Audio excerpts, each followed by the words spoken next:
All right. Hello. This is video 908. And just need to kind of talk about a little something. I had a speed bump today and I'm getting better from it. But, um, I'm trying to figure out why in America at the moment there are people who believe that they should be able to tell other people what to do in their lives. You know, we definitely as a group have rules, laws. Uh, where depending on where you live, probably at some point the local government decided what the speed limit was going to be on your road, and if you're going to drive a car, you kind of agree that you're going to abide by that speed limit in theory. And if you go over that speed limit, in some places, if you go under, you break the law, you get a ticket. And so, there are some rules that are kind of like common, we agree together, blah, blah, blah, blah, blah. And you might think differently and say, you know what, I'm going to drive at a certain rate, and you do it. And again, if you break the rule, you break the law, you know. But there are some people, not everybody, but there are some people who feel that they have the authority to tell you what you can do and not do with your body, or what you can and cannot drink, what you can and cannot wear, uh, who you can love, who you can choose to spend your time with. Obviously, there's going to be some things that, if you believe that you can have sex with a minor, that's probably illegal, you know. But just certain things like if you happen to identify as a male and you have, you know, sex with another male, in some states they don't like that. Or if you identify as a female and you try to have sex with another female, you know what I mean? Um, there was a time when common thought was it was bad or wrong or morally not correct, and there were laws against it. And as society's view changed, and but still there was an element of our society who felt that they knew better than you did. They knew better than you did about your life, and they're going to tell you what to do.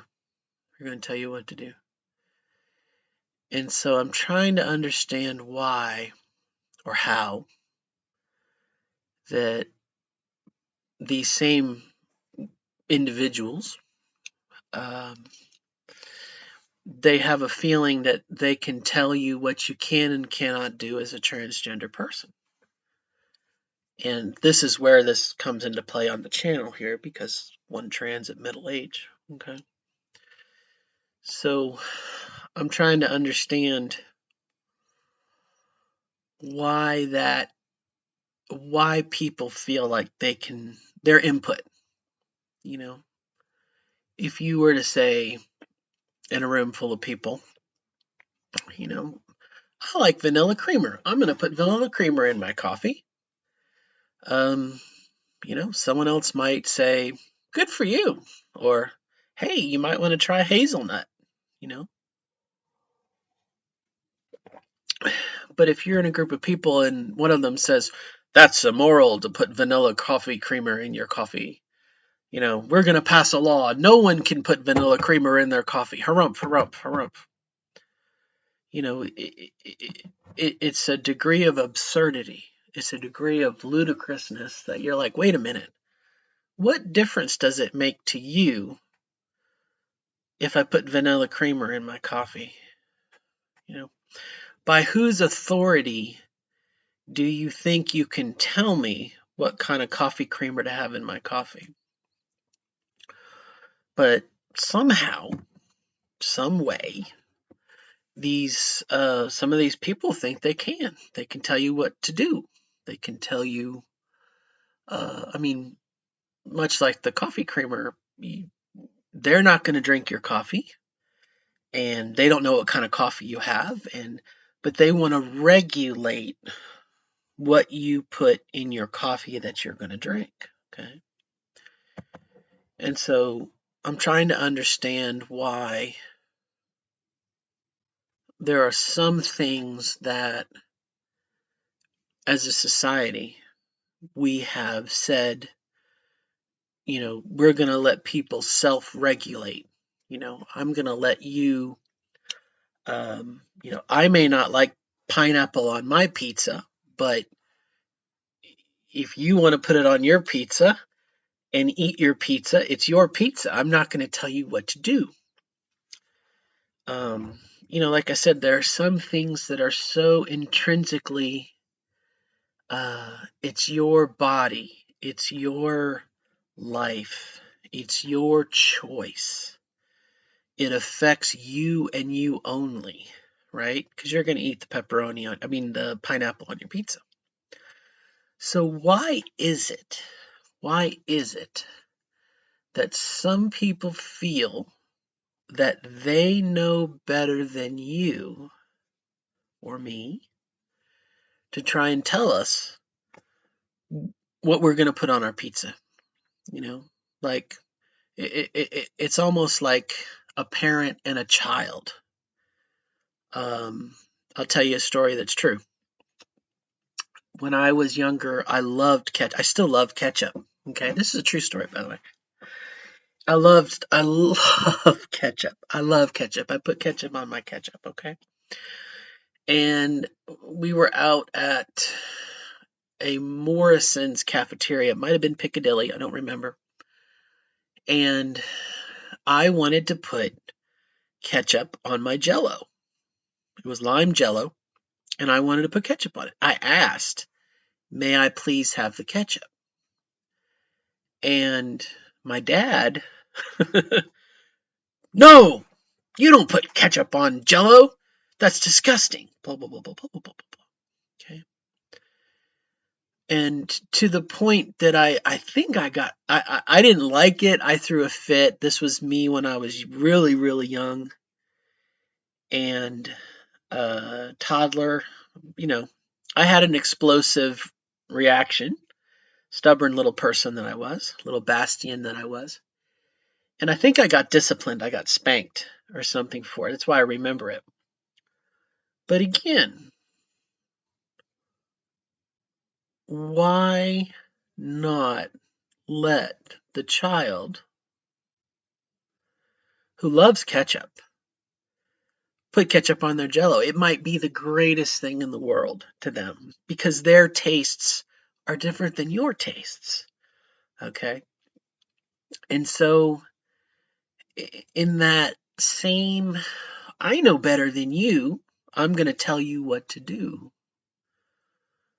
These group of people, you know, um, they want to tell transgender people where we can go.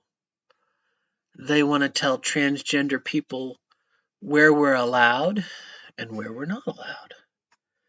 Now, I'm almost 51 years old.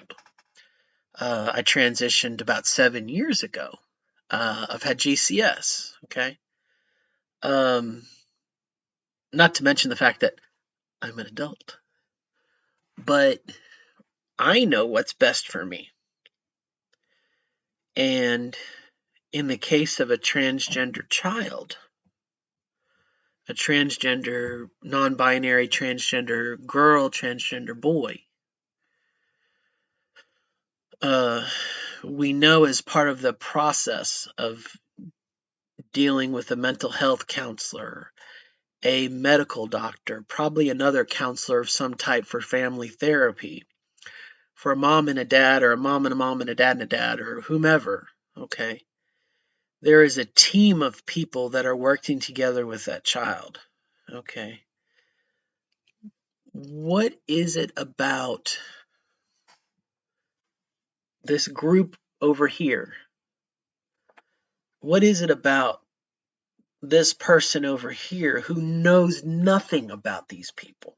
Doesn't know them, lives in another state, okay?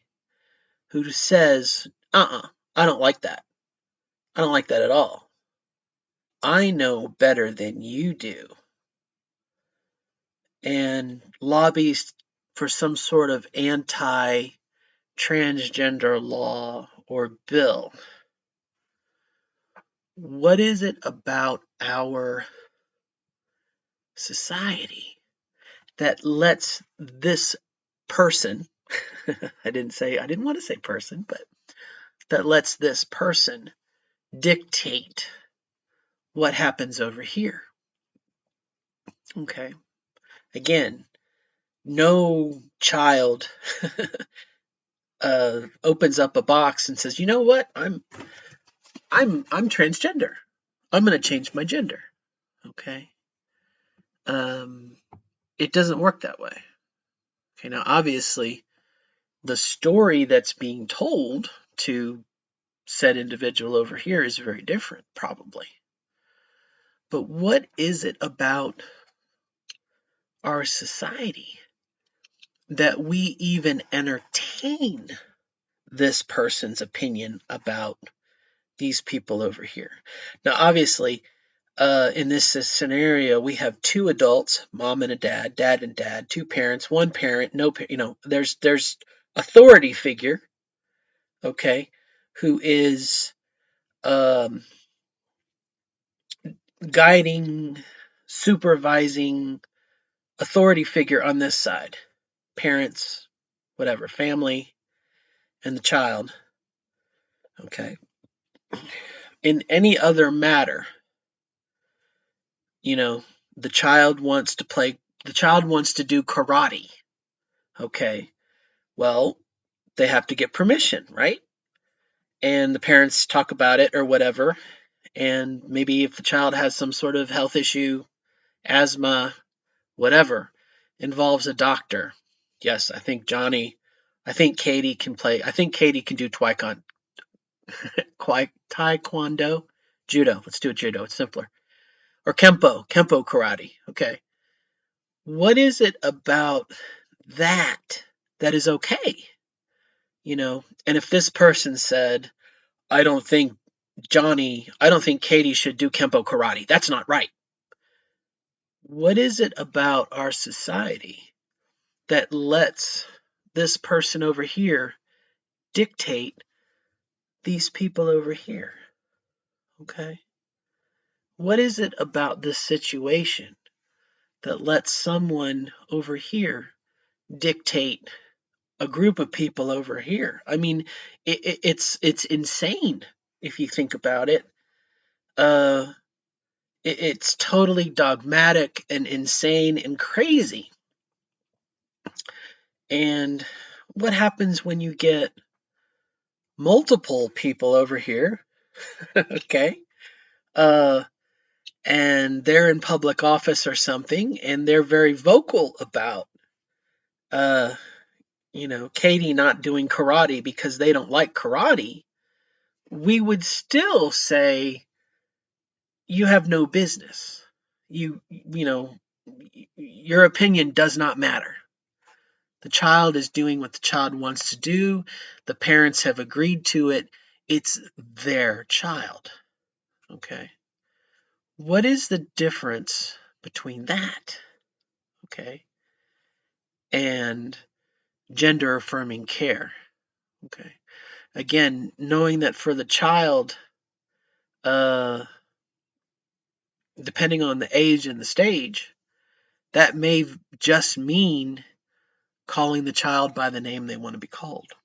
It may not be a medical procedure. It may not be a drug. It may not be hormones. It may not be anything that does anything physically to that child. Okay. You are simply addressing the welfare of that child. why do we, society, America, why do we listen to this person over here and enable them to think that they get to direct what's going on over here? That's what I'm like, I'm stumped. I'm stunned. I'm stumped. And, even to the point of like, you could take that in another light, okay? Another situation. Um, Over the summer, there was the thing about abortion, Roe versus Wade.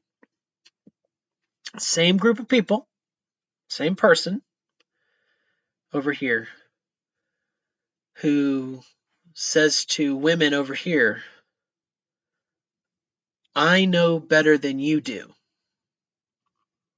You don't get to make decisions about your own body.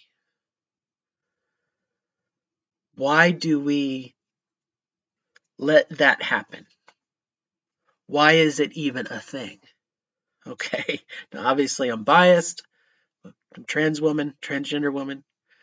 But on anything else, you know, you shouldn't put, you know, you shouldn't, I don't know, anything, you know. You shouldn't wear sneakers. I don't, I can't, I'm so flustered at the idea. I can't really think of a good example. You know, buy American cars. You have to buy a Ford. You know, why do we enable that?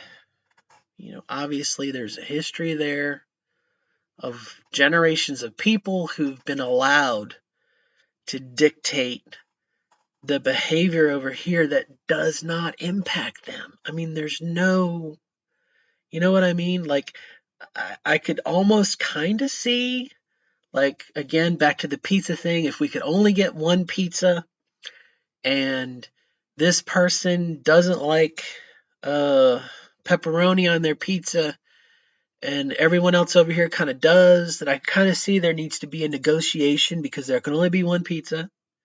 You know, we can agree half and half, maybe. Okay. But why do we let one person, a minority, dictate the behavior that does not affect them of a group of people just because they don't like it? But I mean, it's like it doesn't. They're not involved in any other. I mean, there's no, there's no burden. There's no, these people are not expecting them to pay for it. You know what I mean? I mean, it really, on any other thing, it would be insanely ludicrous. It would be so silly, you know. And I think about it. It's a different. What elevates it to another level for me is, in this case, we're talking about the well-being of an individual, someone's mental health, quality of life. Um, I'm sure for you, if you've experienced it, being transgender, okay, uh, and spending decades, if not, well, I was going to say centuries, but years, if not decades. For me, it's decades, 40 decades, 4 decades, 47 years, 42, you know, you know what it's like for the pain and the suffering and everything else that's going on over here if this individual does not get gender affirming care. Okay, whether it be psychological treatment, counseling, how do you feel? Why do you feel that way? Okay, all the way up to and possibly including some sort of uh, puberty blocker. Something that is completely reversible, why, number one, why do we let this person over here dictate what's going on here? But, you know, we know what's at stake. You and I. Okay, I know. You probably know if you've lived it. We know the degree of suffering that this person is going under. These people on this side. Okay. And so we have the empathy to want to help this person out, to want to help this child out. Okay. We see them suffering. We imagine them suffering as we suffer. And so we say, you know what? If we can prevent that person from suffering, it's their life. Let them do it. Okay. Forgot where I was going with this. Okay. So why is it even, like I said, in here, why are these people, why are they given any sort of credence or thought or, why? And,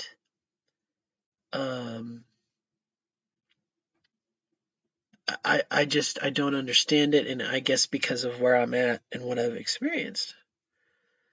The only thing that I can think of, well, here's the part two. Empathy. Empathy. When you're in a group of people that your family, your friends, maybe who you work with, and someone shares something from their life, they're having a bad time, traumatic experience, the ability to empathize, not sympathize, but empathize, to ask yourself, how would I feel if I was in that position? How would I feel if I was born with a birthmark? Something that we really don't have any control over, like, a birthmark. I have something in my chin, um, uh, something we have no control over. And there were a group of people who prosecuted me, who bullied me, who discriminated against me because of this birthmark. Okay. For the person who doesn't have that birthmark, or for the person who has not experienced that feeling of discrimination, bullying, bigotry, oppression, I think it's a degree of maturity to try to empathize and say, how would I feel if, you know, I wasn't allowed to have my glasses, if you wear glasses? How would you feel if there was a group of people who, said, God made you this way, God didn't give you 20/20 vision, you shouldn't have it. You're an abomination against God, and created a whole bunch of laws and discriminating and uh, you know, for the child, for the youth, who needed glasses to see. They said, nope, you're not allowed to have glasses. Nope, we don't like it. We don't want you to have glasses because we think you don't need them. You don't like them. Despite the parents, the guardians, the official people who are looking out for this child, to say, no, we've been to the optometrist. Our child is nearsighted. Our child is foresighted. Our child's grades are terrible because they can't see the blackboard. How silly is it for this group of people over here to control this child over here? How crazy is that? And yet, that is what's going on with transgender youth. You know, these people over here are saying we have to protect the children.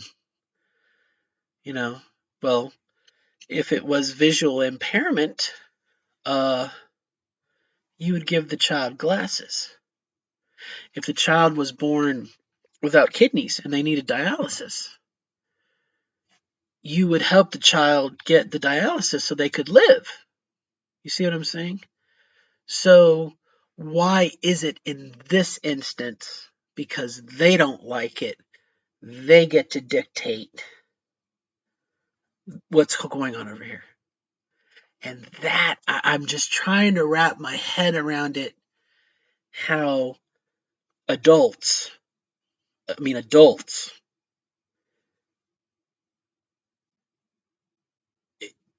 it blows my mind. I can't.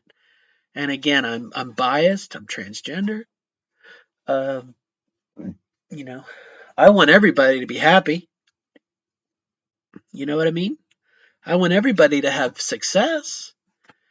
You know, uh, if our Constitution, if the Bill of Rights, Thomas Jefferson says, in America, our goal is life, liberty, and the pursuit of happiness. Why do we let one person, a group of people, why do we let them ruin the lives of all of these people over here? I mean, it doesn't make any sense to me.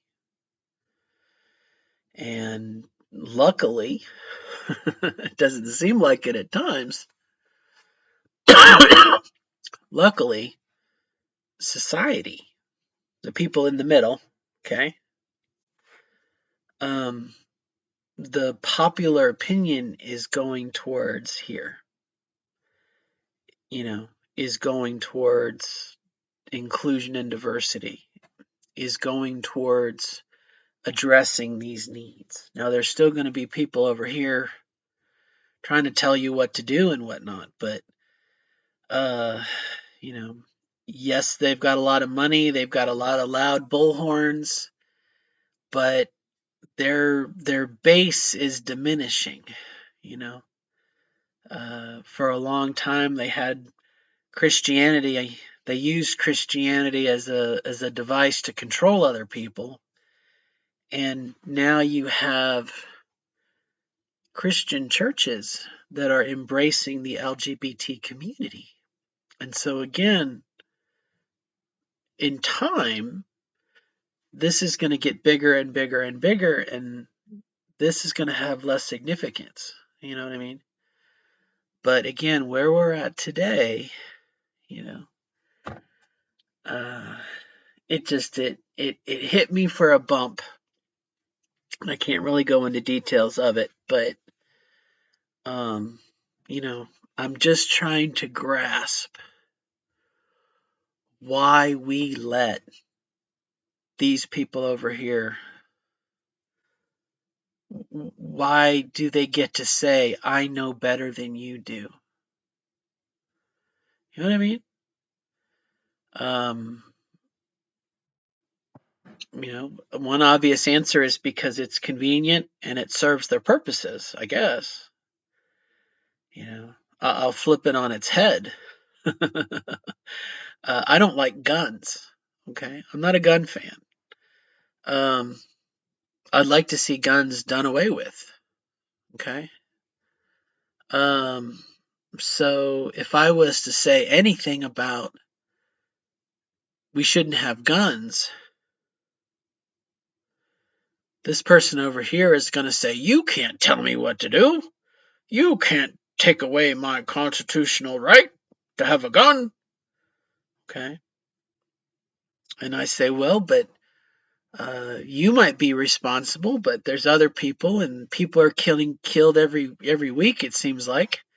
So far in 2023, we've had more mass shootings than days in the year, and so if we got rid of guns, there'd be less dead people. You know, you can't tell me what to do. Something's different there, isn't it? The abortion thing was almost the same argument. You know, mostly men trying to tell women what to do with their bodies. I know better than you. You know, well, if you want to stop unwanted pregnancies, how about mandatory vasectomies? Well, that's not right. It's not right. You can't tell me what to do. It's my body. Okay, what's good for the goose is good for the gander, right? So, I don't know. It really set me back today. Um, like I said, I'm not too sure what's going to happen, but this was the something that just as I was sitting around after dinner and I was just like, I was so stunned because this dynamic is I won't exactly say it's acceptable, but it's controversial. You know, there are enough people who believe they should be able to tell someone else what to do, that they know better. And when you're dealing with an adult, but then when there's a child, the argument changes and they say, well, I'm saving the child.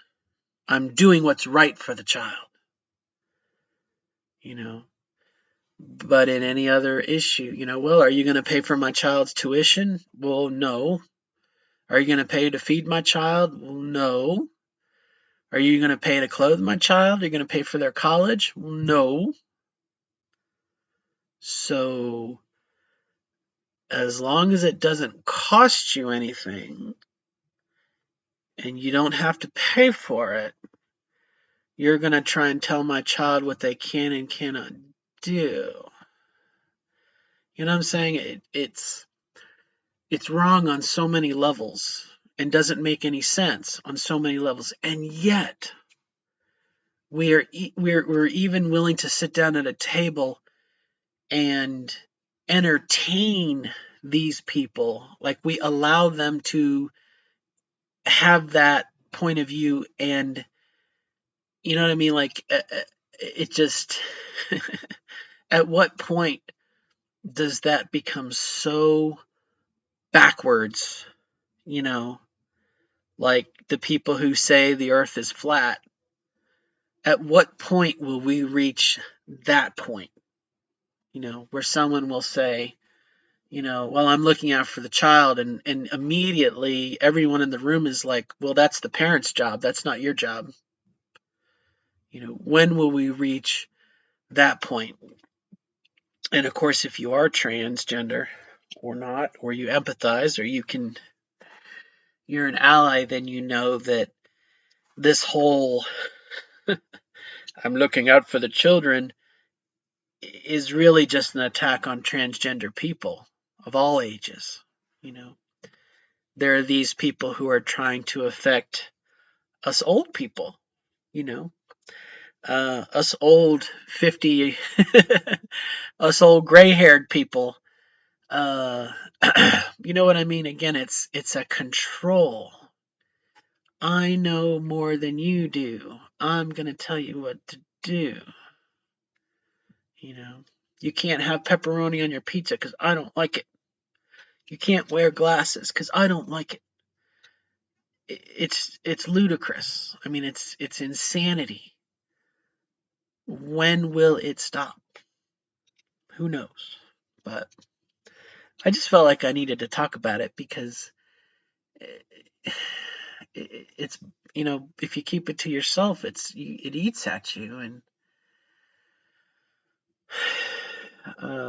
not necessarily related to this, but for the longest time,